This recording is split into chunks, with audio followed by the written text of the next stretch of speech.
Bom, boa tarde a todos. Queria agradecer a oportunidade de partilhar o trabalho que temos estado a desenvolver nesta área. O facto de partilhar experiências, eu acho que é sempre produtivo para toda a gente, porque quando se partilham experiências, partilham-se resultados, sejam eles positivos ou negativos, e com isso todos aprendemos. Portanto, é sempre positivo. Eu vou começar por fazer uma pequena apresentação do que é o Grupo Simões. O Grupo Simões é composto por duas unidades de negócio, duas divisões, moldes e plásticos. A primeira unidade de produção da divisão de moldes foi criada em 1959 e plásticos em 81. Eu estou a representar a divisão de plásticos. Portanto, a divisão de plásticos tem fábricas em vários pontos do mundo, na Europa, no Brasil e em Marrocos. Podemos ver aqui algumas das imagens das nossas fábricas e tentamos posicionar-nos em toda a cadeia de valor daquilo que é a indústria automóvel. A divisão de plásticos é fornecedor de primeiro nível dos principais fabricantes da indústria automóvel, o Volkswagen, o PSA, o Toyota, e nós começamos desde a parte da inovação. Nós temos uma equipa de investigação e desenvolvimento que trabalha com os fabricantes no sentido de desenvolver materiais alternativos, mais leves, tecnologias novas. Depois temos a área de desenvolvimento de produto e tudo isso até à última área, que é a sequenciação. Eu vou ter a oportunidade de mostrar um vídeo que mostra como é que nós aplicamos uma solução tecnológica para ajudar neste processo de sequenciação. Porquê? Porque a sequenciação, e quando chegar lá mais à frente eu vou falar mais sobre ela, é um processo extremamente complexo. A Simoldes não tinha este processo dentro de portas. Nós até há cerca de 5 anos atrás subcontratávamos este processo, mas a determinada altura decidimos internalizá-lo e com isso acrescentarmos ao valor que nós aportamos às soluções que disponibilizamos aos nossos clientes. A divisão de plásticos, tal como o nome indica, é principalmente injeção de plásticos. É assim que começa, mas nós temos vindo ao longo dos tempos a acrescentar tecnologias novas que nos permitem distinguir os nossos produtos não simplesmente como peças de plástico injetadas. Em termos de produtos, nós estamos em toda a cadeia, em todas as áreas do automóvel, mas focamos muito nos interiores. Os interiores são aqueles cujos produtos têm maior valor acrescentado, quer pela sua complexidade, quer pelo seu nível de acabamento, e é nesse que nós nos temos focado, nessa área, e fruto disso temos então as tecnologias que eu falava há um bocadinho. Portanto, nós começamos com injeção de plásticos, mas temos vindo a posicionar-nos nos acabamentos, nas superfícies, e como podem ver aí do lado direito, nós estamos a iniciar muito recentemente desenvolvimento de produtos na área da iluminação. Como nós sabemos, o interior do automóvel tem vindo a evoluir e todos os nossos automóveis têm iluminação LED, lighting, que permite mudar o ambiente, aumentar o conforto. E o que acontecia até há muito pouco tempo atrás é que nós produzíamos os nossos interiores, os nossos painéis de porta, mas depois comprávamos os LEDs e toda a parte de iluminação para incluir nos nossos painéis de porta. Nós, com a nossa área de I+D, começámos um projeto em que nós já desenvolvemos os PCBs, desenvolvemos o software e desenvolvemos a solução praticamente completa de iluminação. E estamos a caminhar nesse sentido. Portanto, nós temos vindo cada vez mais a aumentar o nível de complexidade dos nossos produtos, porque isso traz valor e com isso traz mais Então, a nossa área de R&D é uma área que nós estamos a apostar. Por exemplo, uma das áreas ou um dos projetos que está relacionado com esta área de R&D, já de certeza que já ouviram falar, tem a ver com um projeto de baterias de íons de sódio que nós estamos a trabalhar. R&D. E vamos então falar sobre aquilo que é a digitalização, os processos de digitalização que nós temos em curso. Ora, como foi dito há bocadinho, digitalizar não é apenas aplicar tecnologia a problemas, não é apenas implementar soluções tecnológicas, software ou o que seja. É uma quantidade de outras coisas. E nessa quantidade de outras coisas está uma das ações que nós fizemos, que foi pegar nas equipas multidisciplinares que nós temos a trabalhar em todos os projetos de digitalização e colocá-los numa área física. Portanto, nós temos uma área onde todos os recursos e todas as pessoas que fazem parte das equipas do grupo Simoles que trabalham com os projetos de digitalização estão todas no mesmo sítio.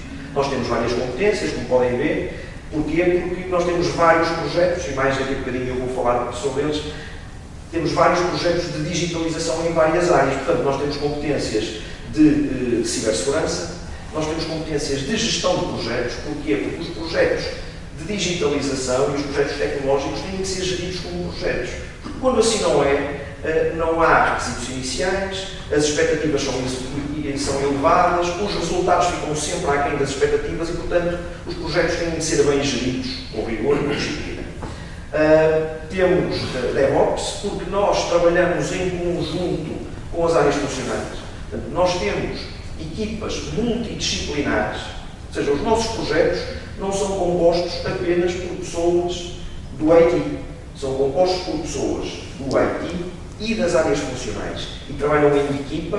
Porquê? Porque o conhecimento tem que ser conjunto, os objetivos têm que ser os mesmos e não pode ser, como é muito fácil acontecer, haver um conflito.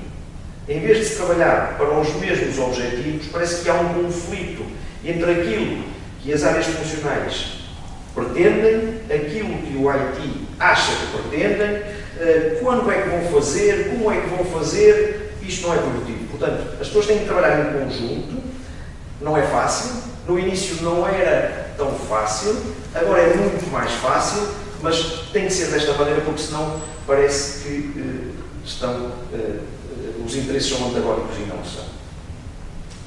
Portanto, um Digital Hub foi criado, onde temos as equipas de trabalho a trabalhar nos projetos numa mesma área física. Depois, nós também identificámos 3 projetos que considerámos estratégicos e foram esses que nós demos o nosso principal foco. Mas nós considerámos estratégicos porque também criámos uma comissão de transformação digital.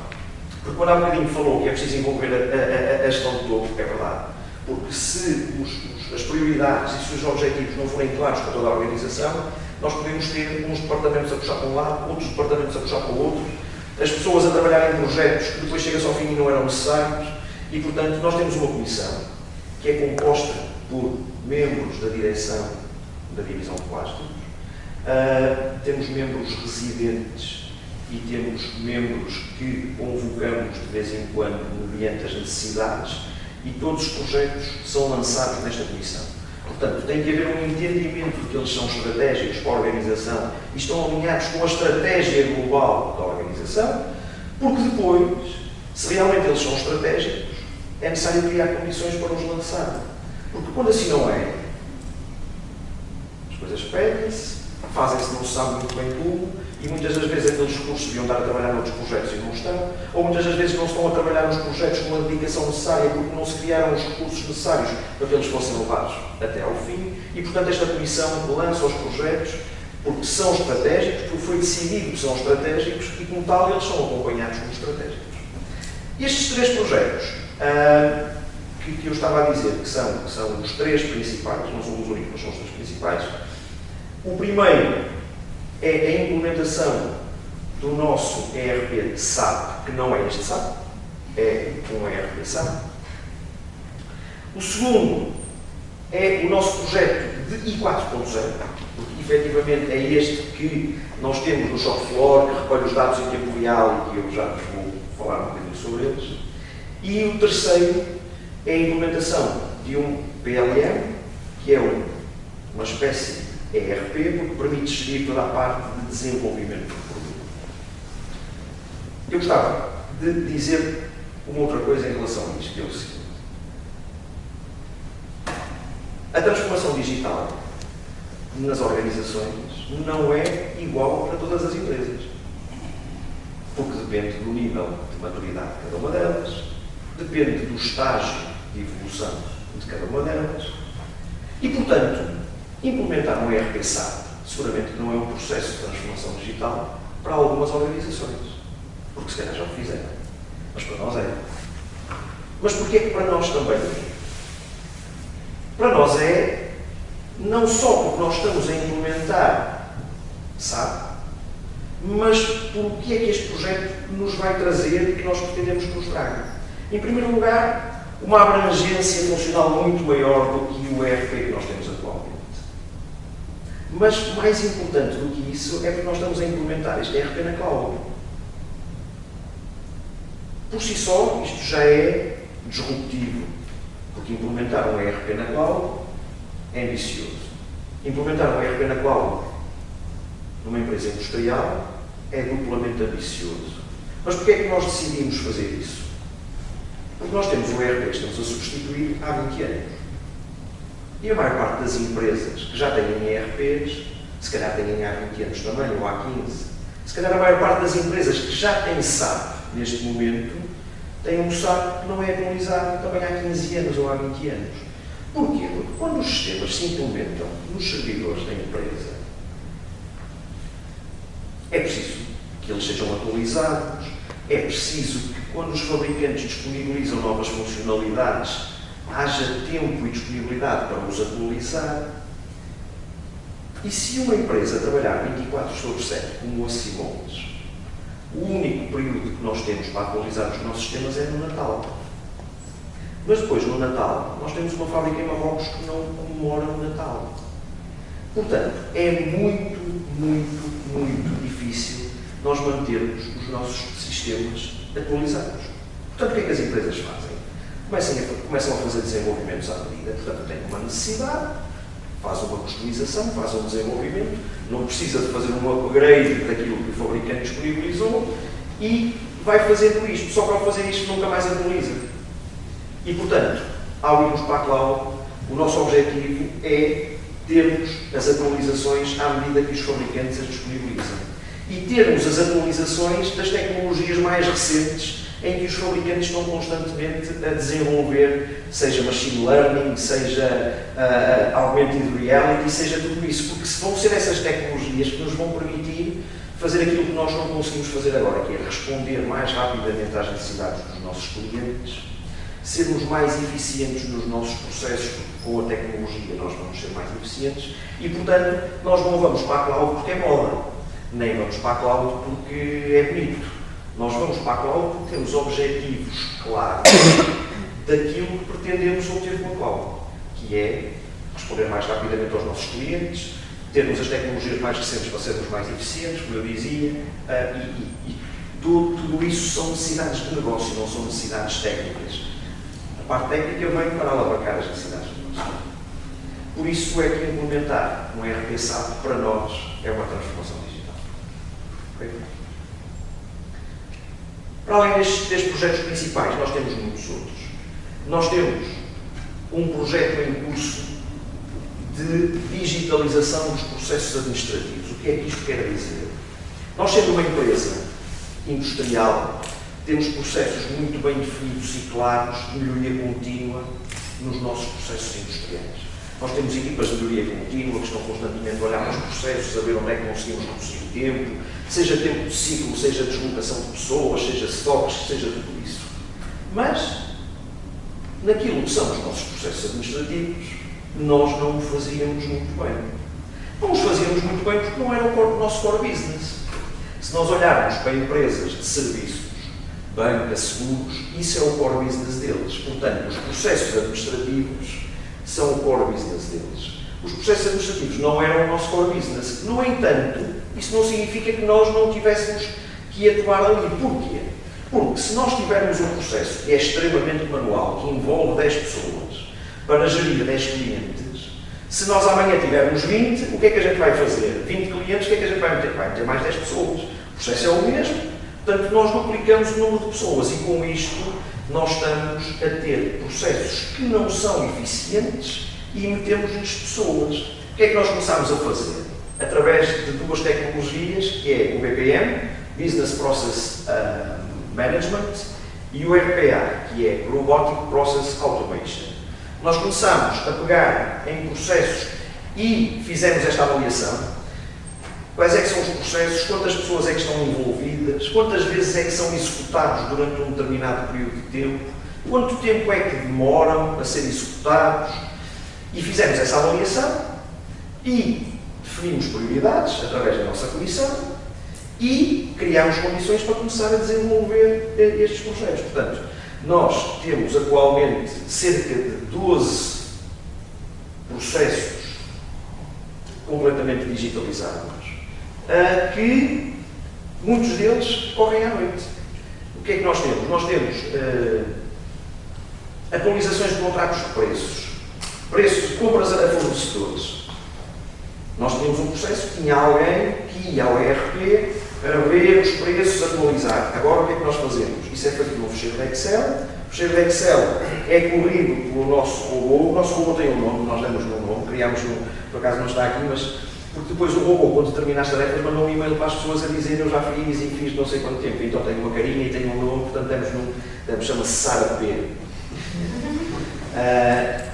E então nós temos cerca de 12 processos que neste momento correm à noite. Por exemplo, taxas de câmbio. Quem faz vendas para fora da zona euro tem que atualizar as taxas de câmbio. Portanto, havia alguém que todos os dias ia aos bancos, via a taxa de câmbio e lançava no ERP, automatizados. Os preços, como eu estava a dizer, vários. Portanto, temos neste momento 3 pessoas dedicadas a digitalizar estes processos. Processos que davam por e-mail, manda aprovação de viagens, aprovação de despesas, vai por e-mail, imprime o papel, assina. Temos workflows com processos de validação, depois o RPA automatiza. Cibersegurança e segurança da informação. É algo que também nos preocupa bastante e, como tal, nós há cerca de 2 anos iniciámos um projeto desta natureza. Temos os serviços alavancados num fornecedor externo, temos cursos internos para coordenar e temos uma coisa muito importante na cibersegurança que eu acho que é uma mensagem. O elo mais fraco são as pessoas.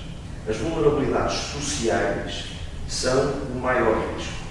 É óbvio que há risco na tecnologia, porque as tecnologias têm bugs e há sempre alguém a explorar, mas eu arriscaria a dizer que 80% dos problemas de cibersegurança são as pessoas.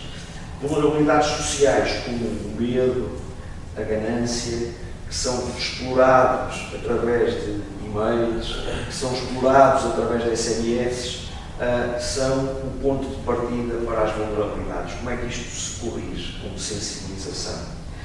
Todos os meses nós lançamos ações de formação para as nossas pessoas, a alertar para esta temática sobre quais é que devem ser as preocupações a ter, quais é que devem ser os pontos que devem observar quando recebem um e-mail e fazemos simulações por e-mail.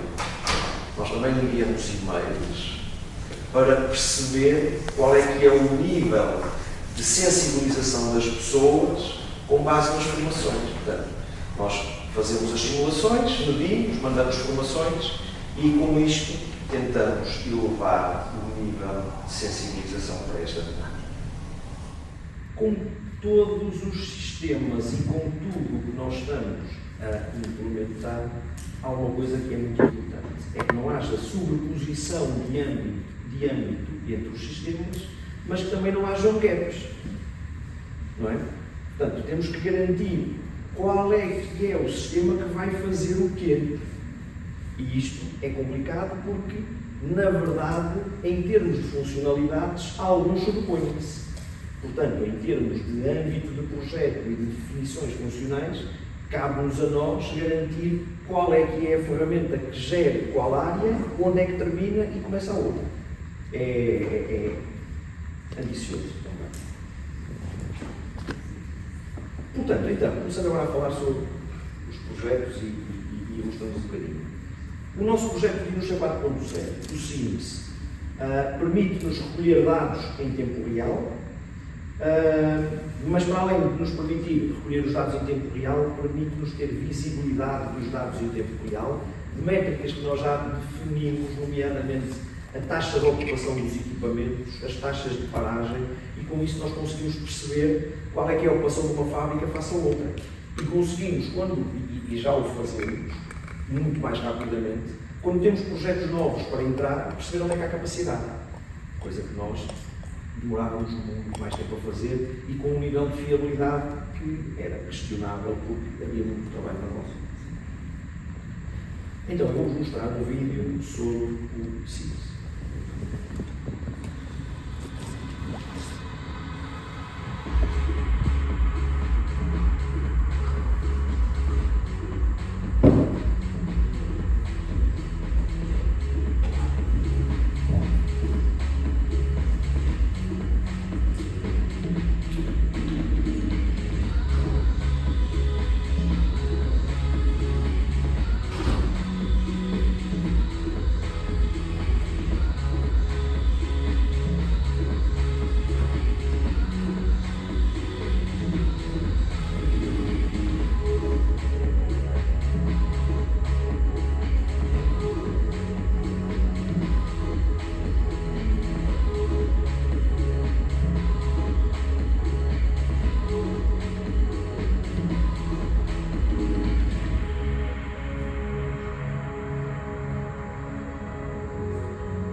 O nosso processo, como é que é? Escrever em 4 brancos, existe em todo lado, mas depois era preciso tratá-los e, portanto, era preciso recolhê-los. E o processo de recolha, além de ser demorado, era pouco fiável, mesmo o processo de registro era questionável. Portanto, neste momento, nós recolhemos dados em tempo real, nós medimos, nós temos métricas. Eu já vi muitas vezes algo que era impossível de fazer no passado, mesmo que os dados fossem fiáveis, foi em reuniões, os diretores de fábrica pegarem no telemóvel e vamos ver quem é que são as máquinas que estão a trabalhar e quais é que são as máquinas que estão paradas. E se estiver parado ao fim de algum tempo, eu vou ligar para perceber porque é que elas estão paradas. Portanto, essa visibilidade, esta transparência, não é possível se nós não tivermos estes dados. Portanto, e agora um vídeo sobre o projeto de literacia digital que eu falei há pouco.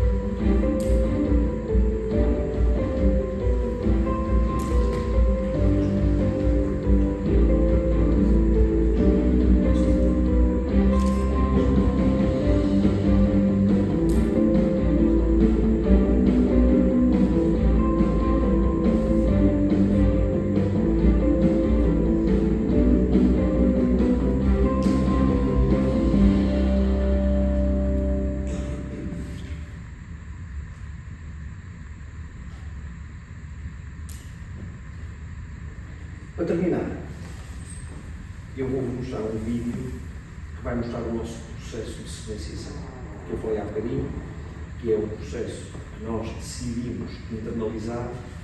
E em que é que consiste a sequenciação? Eu vou explicar um bocadinho para perceberem, para quando estiverem a ver o vídeo, perceberem o que é que vão estar a ver. Portanto, no processo de sequenciação, isto aplica-se a fornecedores de nível 1 da indústria automóvel, mas apenas a fornecedores de alguns tipos de produtos. Há produtos que o cliente coloca em stock. São todos iguais, são um pouco diferentes. Há outros que, por serem tão diferentes, o cliente não quer stock. O cliente quer receber o produto para o carro que está a montar naquele momento. Isto acontece para os painéis de porta e nós recebemos os pedidos com 2 horas de antecedência. Com 2 horas de antecedência, nós temos que ser capazes de produzir aquilo que o cliente pediu e o produto está a montar na linha do cliente. Portanto, nas 2 horas de antecedência tem os tempos de transporte, tem os tempos de produção, tem tudo isso. E os pedidos chegam a cada minuto e meio. Portanto, minuto e meio, um pedido. 2 horas, está a montar lá. O que é que isto quer dizer? Isto quer dizer que o processo de produção tem que ser o mais limpo possível, tem que ser o mais simples possível para o operador. O operador não pode cometer erros. E então, nós tínhamos que disponibilizar um processo que permitisse exatamente isso, que fosse rápido, que fosse bulletproof, entre aspas, o mais possível, tanto quanto é possível, e que permitisse fazer uma quantidade de coisas que manualmente não é possível. Eu vou só dar um exemplo que é, o cliente não pede a referência do produto. Podia, era mais fácil para toda a gente, mas não o faz. As coisas difíceis é que também são interessantes. Então, o que o cliente pede é os diferentes componentes do painel. Só que o painel tem vários, só que os painéis têm componentes que são comuns a vários painéis. Portanto, o nosso sistema, por iterações, vai pegar e vai descodificar qual é que é o painel que o cliente quer. Nós, no primeiro projeto, na fase de protótipos e de pré-séries, tínhamos uma folha de Excel, uma matriz, que tinha as combinações todas e que dizia este componente, esta referência. Mas nós tínhamos imenso tempo, o cliente pedia 3 referências de cada vez, para mostras e não sei o quê. Portanto, à medida que começou a aumentar a quantidade e a frequência, era humanamente impossível descodificar isto manualmente. Portanto, o que é que eu quero com isto dizer? O processo de sequenciação, manualmente, era impossível. Não adiantava nós não termos muitas pessoas que não iríamos conseguir fazer. Portanto, só através de tecnologia. Mais uma vez, um pedido a cada minuto e meio, sai uma etiqueta, o operador lê a etiqueta de código de barras, a partir do momento que lê a etiqueta de código de barras tem uma estante atrás dele, com todos os componentes possíveis e imaginários para tudo o que ele tem que produzir, mas apenas acendem luzes daquilo que ele vai ter que produzir naquele momento. Tem um LCD que mostra o desenho do que ele tem que produzir, tem as referências, e pronto. E acho que agora já vão conseguir perceber melhor aquilo que eu vou mostrar. Este slide não é o correto, este é aqui.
guiado pelo operador, pisca onde ele tem que colocar, acende onde ele tem que tirar. Só assim é que nós conseguimos ter um processo destes a funcionar. funcionar com o mínimo de erros possível.